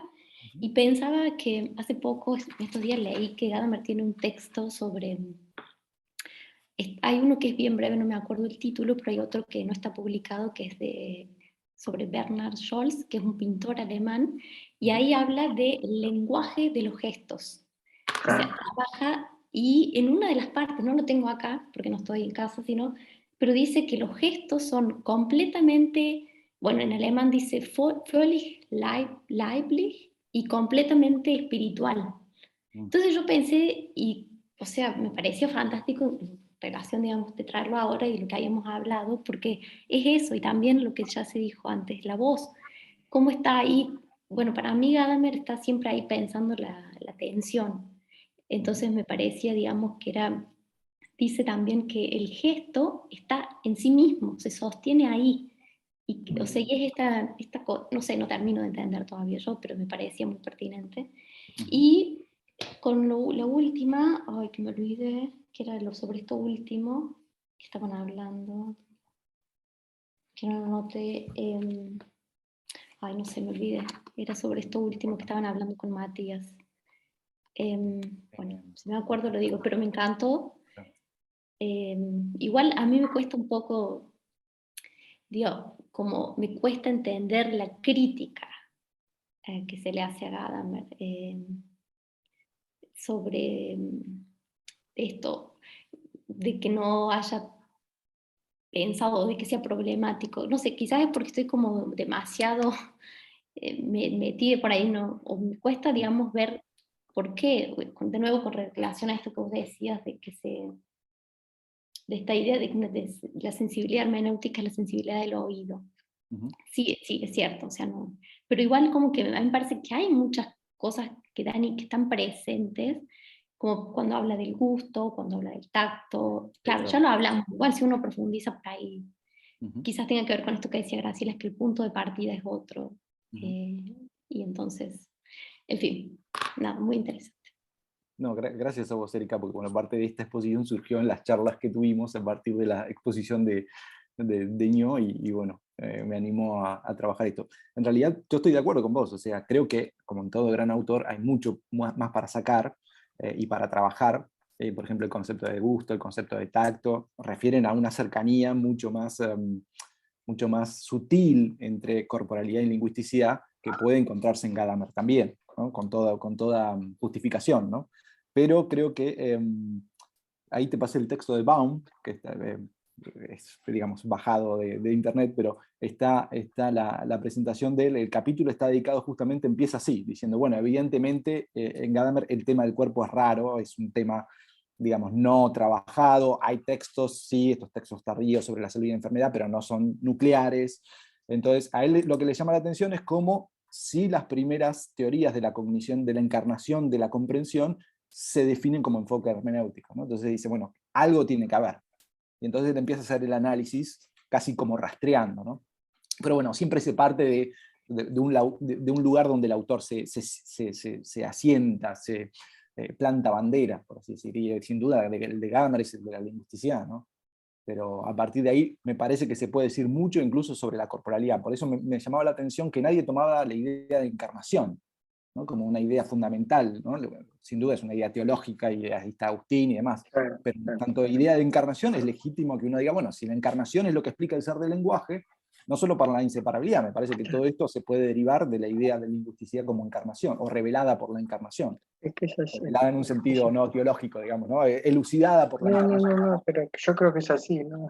Claro, por ejemplo, pienso que en la tercera parte también, cuando habla de esta relación íntima entre experiencia y lenguaje, yo me acuerdo que en algún momento me pregunté, digamos, en qué sentido entiende Gadamer la experiencia. ¿Es la experiencia hermenéutica una experiencia en sentido, digamos, como cuando hablan en primera persona? ¿O no? Porque también ahí hay una como la relación de esos dos términos, me parece que es, ¿en qué sentido el concepto de experiencia? Y ahora me acabo de acordar, y lo que quería decir es, con respecto, cuando Gadamer habla de la percepción, siempre dice Wahrnehmungs als. Claro, ya es una percepción ahí, de nuevo mediada por el lenguaje, pero bueno. Claro, es otra cosa. Claro, ahí está, eso era lo que quería decir. Claro, muy bien, sí. Pero sí. Lo hemos hablado también, la idea de conciencia hermenéutica como una conciencia que se maneja con la inmediatez de los sentidos. Con la inmediatez de los sentidos. O sea, una conciencia formada, que es en el fondo la pretensión de la búsqueda, la conciencia estética, la conciencia histórica, la conciencia lingüística, es una conciencia que logra manejarse con la inmediatez de los sentidos. Nada más ni nada menos, ¿no? O sea, el modelo sería aquello en lo cual no tengo que pasar por la mediación reflexiva, sino que con la inmediatez de la conciencia sé lo que es bueno aquí y ahora, sé lo que es bello aquí y ahora, tengo un gusto formado, tengo una capacidad para comprender la historia, ¿no? Y la efectividad de la historia por más que se me escape a la reflexión. Súper interesante. Nada, gracias, Erika, por las charlas sobre todo, que me llevaron a esto. Ahí Hernán dice, o lo visual para los que se comunican, claro. Imagino que debe hacer referencia a la escritura. No sé, Hernán, si querés explicar lo que referías ahí, en el chat. Bueno.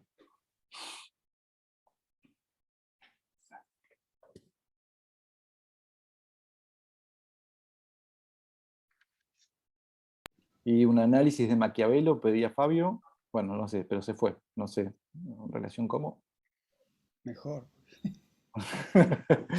Ojalá pudiera. Okay. Graciela, ¿puedo hablar? ¿Puedo? Sí, por supuesto.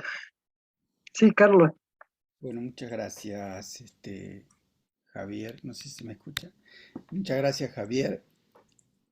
Francisco, perdón. Y no sé por qué te dije Javier. Muchas gracias, Francisco. Y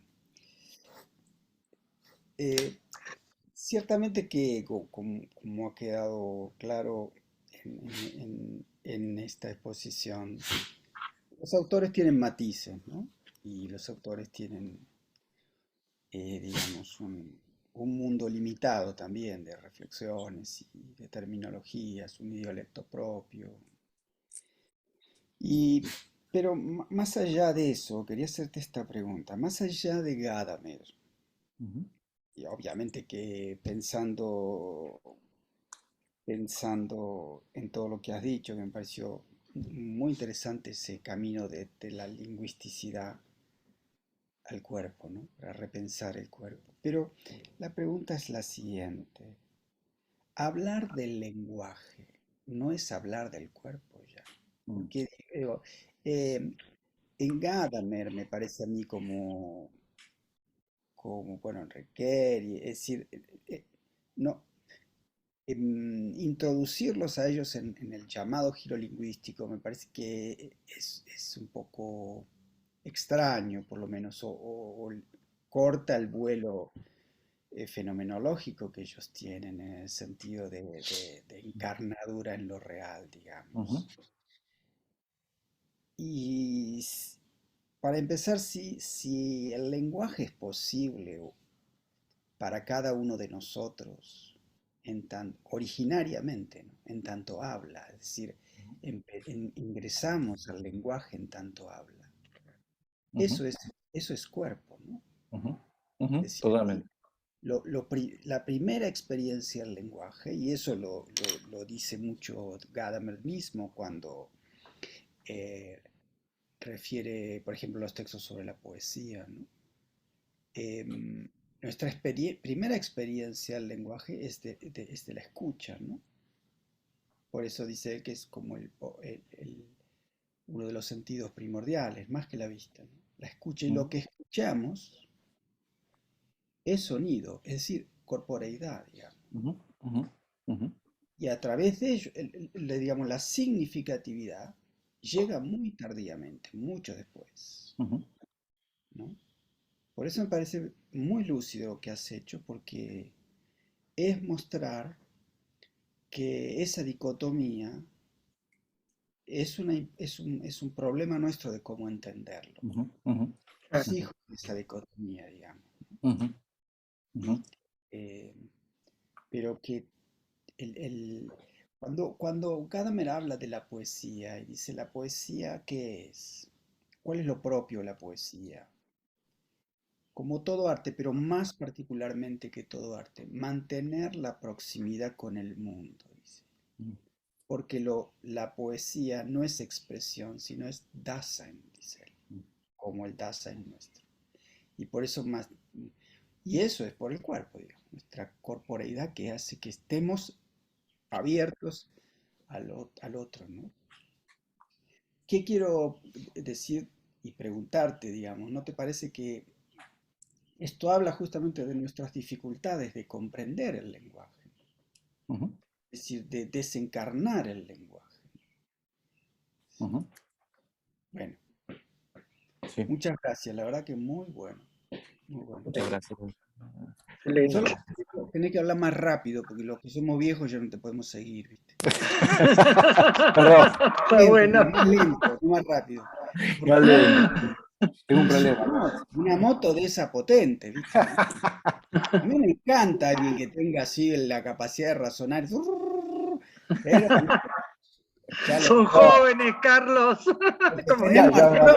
Tenemos artrosis mental, es un problema.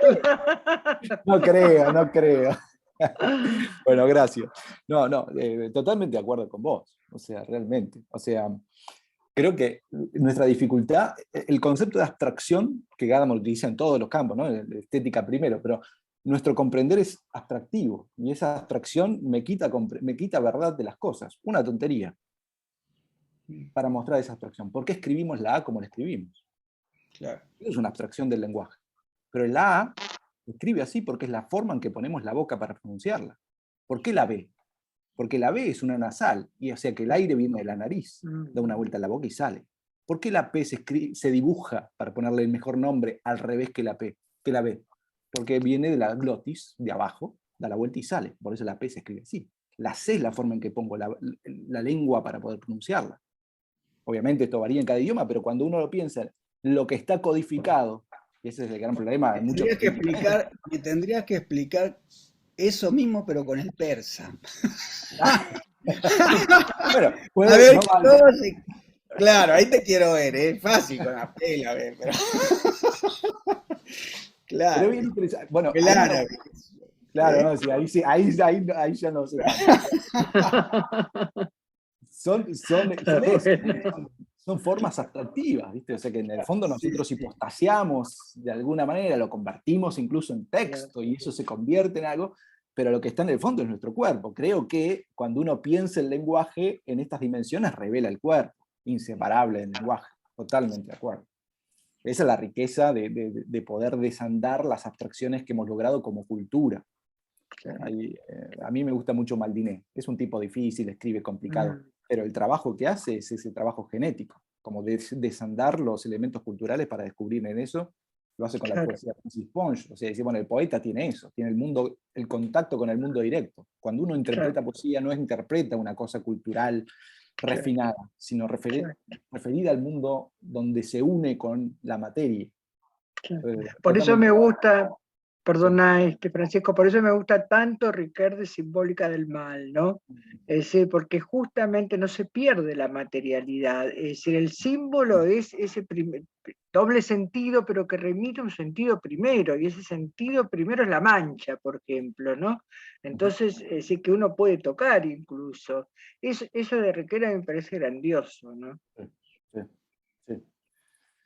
Ahí está la riqueza de estos autores, ¿no? Sí, ahora, sin duda, como dijo Graciela y como has dicho tú, Francisco, el problema ya salió varias veces en este ciclo, ¿no?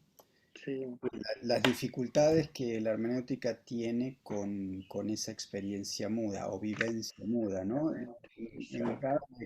Cuando hay experiencia y lenguaje, tal vez sea así, pero, y sin embargo, es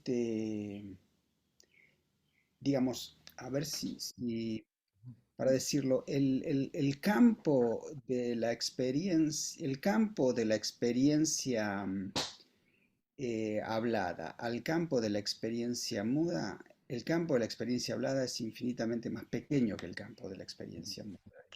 Da la impresión, más o menos, digo, una cosa así, ¿no? Sí, sí, sí, sí. Sin embargo, eso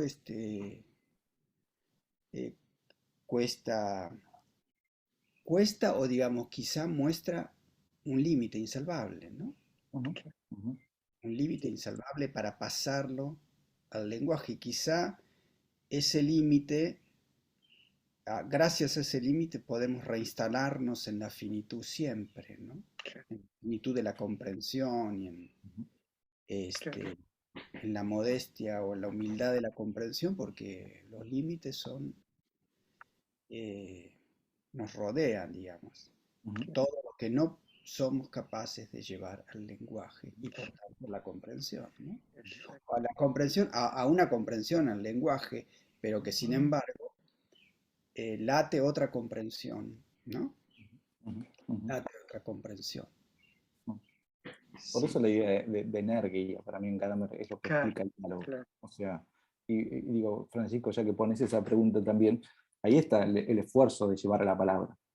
O sea, la dificultad de decir, como planteaba Carlos. O sea, siempre es difícil y es mínimo el esfuerzo, digamos, es grande el esfuerzo para lo que se consigue, ¿no? Digo la palabra justa, como dice Gadamer, cuando yo logro la palabra justa y digo la expresión justa, digo, si fuera poeta, ojalá, ¿no? Lograr esa poesía que dice de una forma.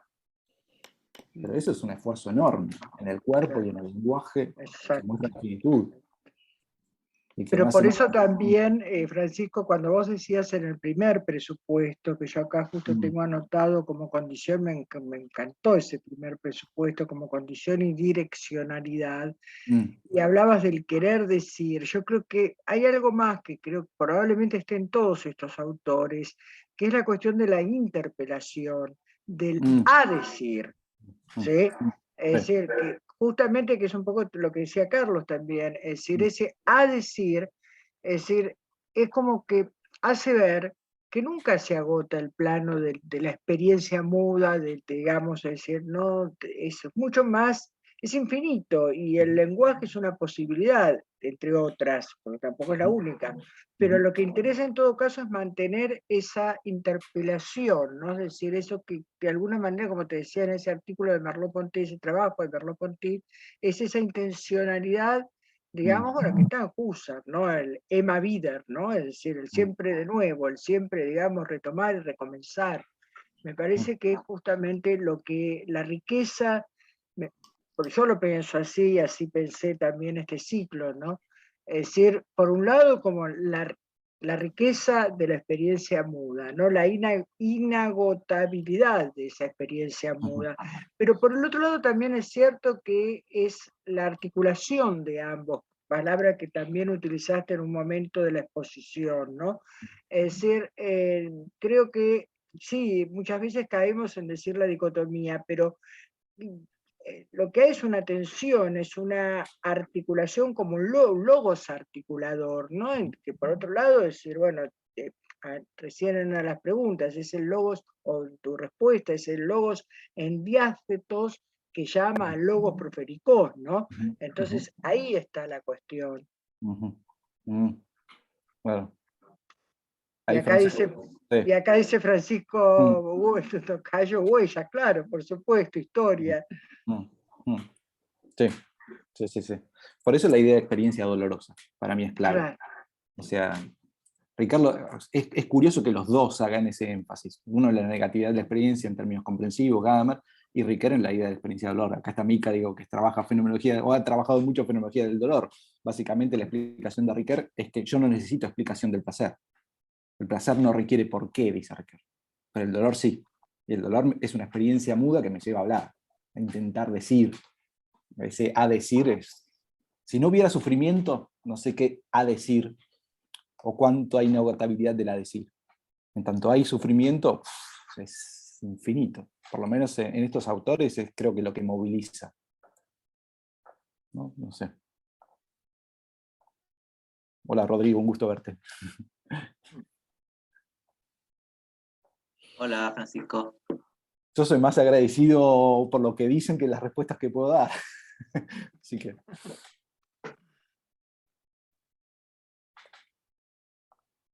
A partir de lo que yo preguntaba, en Levinas esa huella llega a ser, el a decir, llega a tener una profundidad que es obsesión absoluta y ahogo casi por intentar decir algo que tiene que ver con el llamado ético, responder al que ya no le puedo responder, por decirlo así, a lo que ya no puedo tener responsabilidad y que sin embargo me interpela y que no me pueden escuchar. Entonces hay como una especie de ahogo, de efecto de ahogo, que creo que también es corporalidad en el sentido live. Y estaba pensando aquí, claro que esto es una dimensión no hermenéutica, pero que se puede, que sería muy interesante verlo desde gadamerianamente, por eso lo preguntaba.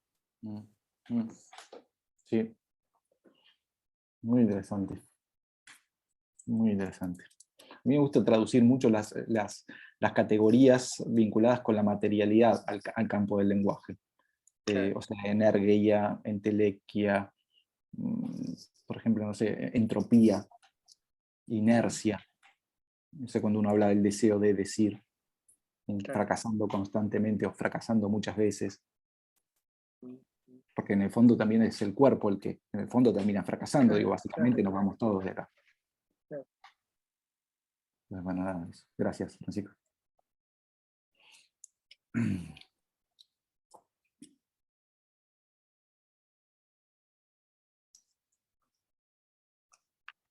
Bien, estamos prácticamente sobre la hora en que normalmente terminamos, pero si hay más preguntas, comentarios, creo que siempre son bienvenidos para todos, porque nos permiten este diálogo conjunto.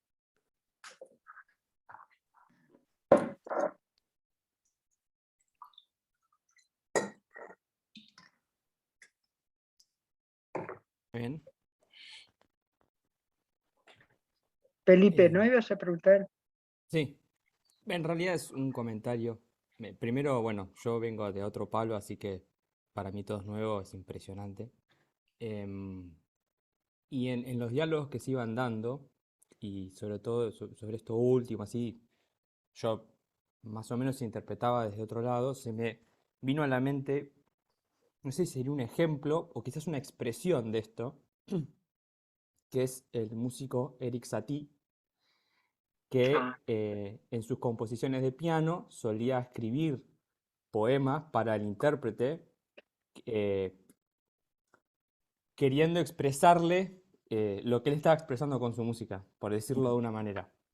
Entonces, uno puede tranquilamente leer, hay una recopilación en lengua castellana muy bien curada de muchos de sus poemas, y uno puede leerlo como si fuese un poemario como cualquier otro poeta, pero después el hecho de ubicarlo en la presencia de la pieza musical y en la interpretación de la pieza musical, que es algo en donde la palabra justamente es más gestual, me pareció una figura que quizás el día de mañana puede serte útil si no lo habías contemplado para este caso, porque es justamente un juego interesante con todo lo que se venía nombrando de la palabra muda, o a veces, por ejemplo, se dice el sonido sordo, ese tipo de metáforas para expresar las implicaciones de la gestualidad. Solo quería destacar esa figura que me parece muy interesante, y después quizás adyacentemente Pierre Boulez o John Cage también puede ser muy interesante para ver estas cosas con todo lo que estuvieron jugando, o ya mucho más contemporáneamente John Lurie con sus pinturas casi clinianas. No sé, solo quería dar ese humilde aporte. No, buenísimo. Te agradezco, Felipe. Yo había pensado, ¿sabes?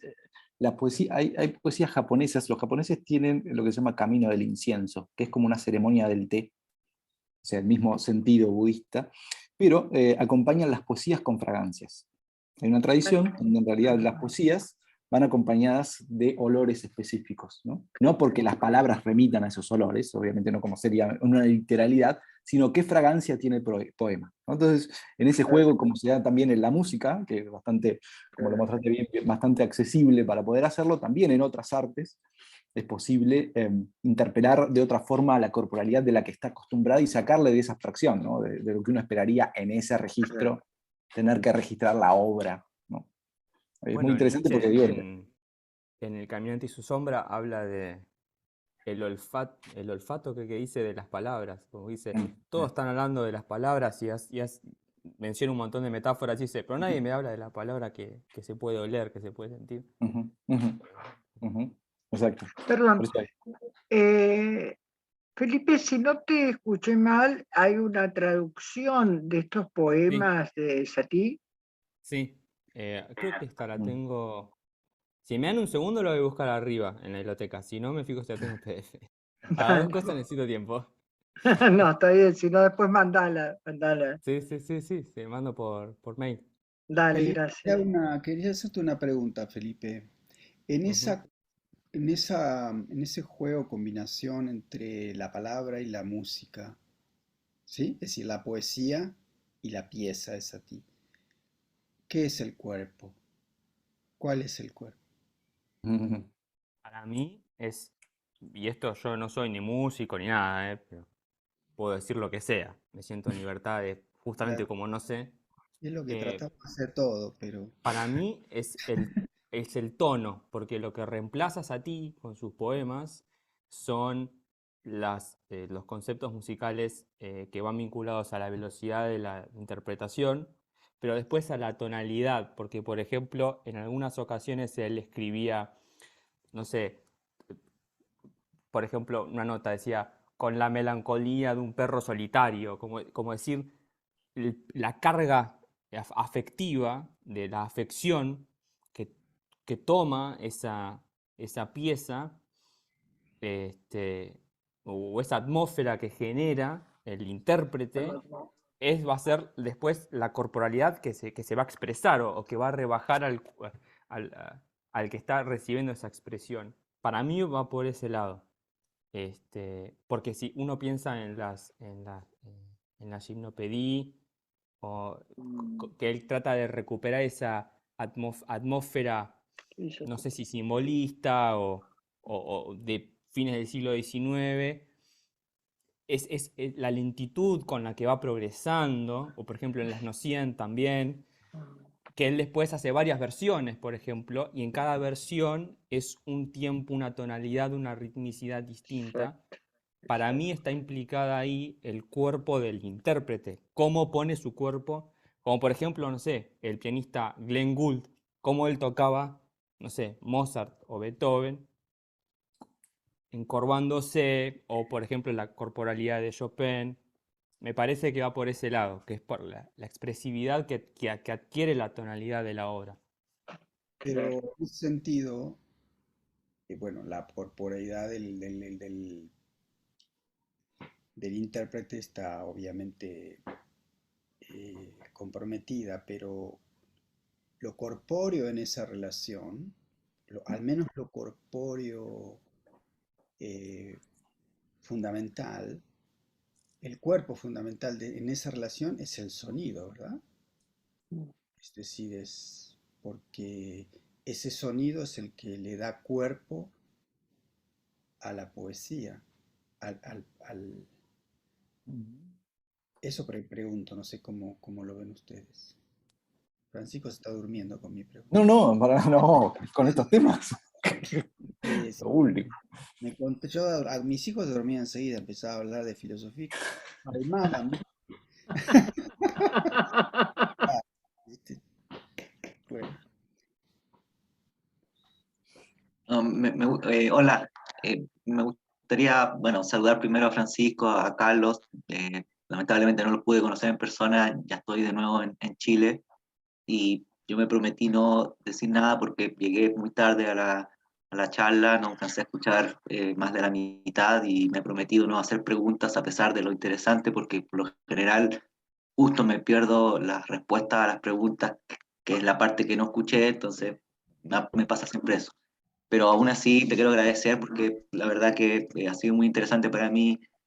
Ya te copié varias cosas, pero lo único que me hace recordar lo que dijo Felipe y lo que también intervino Carlos recién, es preguntarte si viste la película Drive My Car, la película que sería muy interesante que veas, que es de un director de teatro que quiere hacer un teatro en donde cada uno hable su propio idioma. No haya traducción de Tigo Vania, si no me recuerdo mal, esa obra. Y es muy interesante que para practicar esto tenían que dar un golpe para darle la palabra al otro. Pero con el tiempo te das dando cuenta que ese ritmo que se iba dando en las conversaciones, nadie entendía lo que decía el otro actor, pero cada uno tenía que aprenderse su parte en su propio idioma, ese ritmo y ese sonido va finalmente tomando cuerpo en el modo como la obra de teatro se va a ir realizando. Y todo ese proceso es lo que cuenta la película. Entonces, si yo te recomiendo que veas Drive My Car, eh, eso, no te voy a hacer preguntas porque como te digo, seguramente la respuesta estaba en lo que dijiste al principio que yo no escuché. Así que bueno, eso y un abrazo a todos en Argentina. Gracias, Rodrigo. Me anoto la película. Hubo también una Sí, obra de es una teatro. película que no es de hace mucho porque me parece que ganó unos premios hace poco. Acá voy a buscar la Drive My Car, película dramática japonesa 2021, sí, es reciente. Acá hubo en el Cervantes hace relativamente poco una obra que consistía en eso. Hablaban lenguajes que nadie entendía y los personajes inventaban el lenguaje, ¿no? Entonces, como uno va entendiendo a pesar de no entender. Eso es fabuloso. Debe estar ahí Puede ser. debe estar haciéndose esto de que cada uno hable su propio idioma y bueno, que se pueda entender lo que se entienda. Pero Felipe, ¿tú la viste? Me parece que Sí, acertiste. sí, sí, sí. De hecho, para complementar lo que vos decís, la escena final, Spoiler. spoiler alert, bueno, justamente toda la película es como este director, que en realidad era actor antes, sigue utilizando una metodología para zozobrarse del ritmo o la ritmicidad de la obra que es de Chekhov, que es el tío Vania, que también la versión anterior es el Fauno, creo que se llama, que hace dos versiones de la misma obra. Y el parlamento final del tío Vania, que es bastante consagratorio en la obra de Chekhov, a mi gusto, en la película se le da un giro muy interesante, que es la última escena de la película, también una de las últimas escenas de la película.